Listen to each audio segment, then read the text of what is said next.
America के Los Angeles में बेकाबू हुई जंगल की आग ने जो तबाही मचा रखी है, उससे पूरी दुनिया सकते में है। दुनिया के सबसे ताकतवर देश अमेरिका का सबसे अमीर राज्य कैलिफोर्निया, उसका सबसे प्रभावशाली और चमकदार हिस्सा लॉस एंजलिस, जहां रह रहे हॉलीवुड के सितारे पूरी दुनिया में सिनेमा के पर्दों के रास्ते लोगों के दिलों पर राज करते हैं, वहां से इस तरह की बेचारगी, ऐसी बेबसी के दृश्य सामने आएंगे, यह किसी ने नहीं सोचा था। इसकी चपेट में आने से अभी तक 24 लोगों की मौत हो चुकी है। आग की चपेट में आने से अभी तक 24 लोगों की मौत हो चुकी है। हजारों घर और कई भव्य इमारतें खाक में मिल गई हैं। इनमें हॉलीवुड सितारों के आलीशान बंगले भी हैं। उस सपनीली दुनिया के सितारे सड़क पर रोते दिख रहे हैं। कोई अपनों को खो चुका है, किसी का घर जल चुका है, तो कोई अपने घर को बचाने की जद्दोजहद में है। कोई भी देश ऐसी आपदा से जूझता है, वैसे अमेरिका भी जूझ रहा है। आग से 38,629 एकड़ क्षेत्र के राख हो जाने का अनुमान है। फायर फाइटर्स की पूरी फौज इस आग को काबू करने में लगी है, लेकिन तेज हवाएं हैं कि कोई अनुशासन मानने को तैयार नहीं। अमेरिका के कैलिफोर्निया प्रांत के लॉस एंजलिस में भड़की आग 13 जनवरी को 8वें दिन भी पूरी तरह भभकती रही।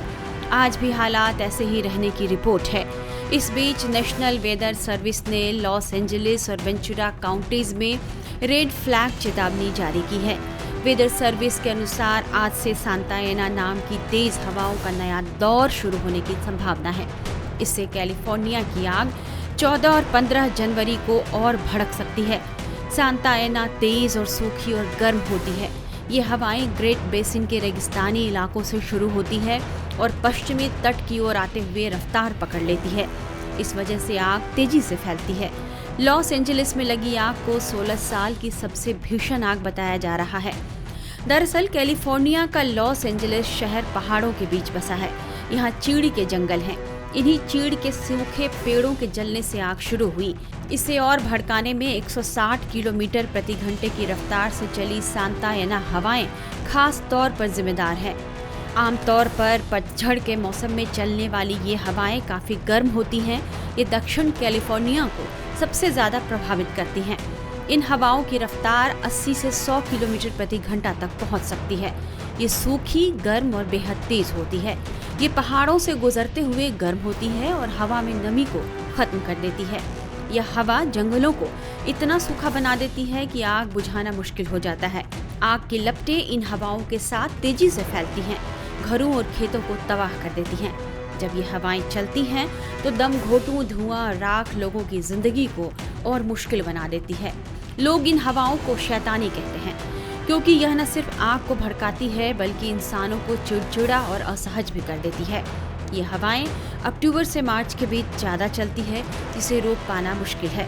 वैज्ञानिकों का मानना है कि क्लाइमेट चेंज और ग्लोबल वार्मिंग की वजह से यह और खतरनाक होती जा रही है। वो इसलिए क्योंकि क्लाइमेट चेंज की वजह से तापमान बढ़ रहा है और बारिश नहीं हो रही, जिस वजह से आग लगने की घटनाएं समय से पहले सामने आ रही हैं। लॉस एंजलिस के निवासियों से मिलिए। वे उस घटना के गवाह हैं जब यह विनाशकारी आग पैलिसेड्स जंगल से लगनी शुरू हुई थी।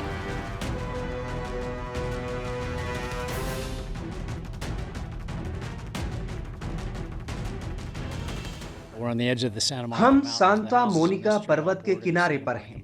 इस सड़क पर सभी घर मेरे ठीक पीछे एक सांता मोनिका पहाड़ों की सीमा पर है, जो कमोबेश भारी वनस्पति से घिरा हुआ है। आग 7 जनवरी की सुबह लगभग 10:20 पर सीधे घाटी में शुरू हुई और फिर दक्षिण की ओर बढ़ गई और हवाएं काफी तेज चल रही थी।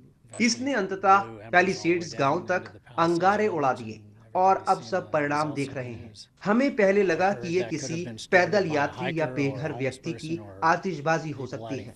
कोई बिजली नहीं थी, वहां ऊपर कोई बिजली की लाइनें नहीं है। ऐसा कोई कारण नहीं है कि आग अपने आप भड़क जाए, लेकिन कौन जानता है।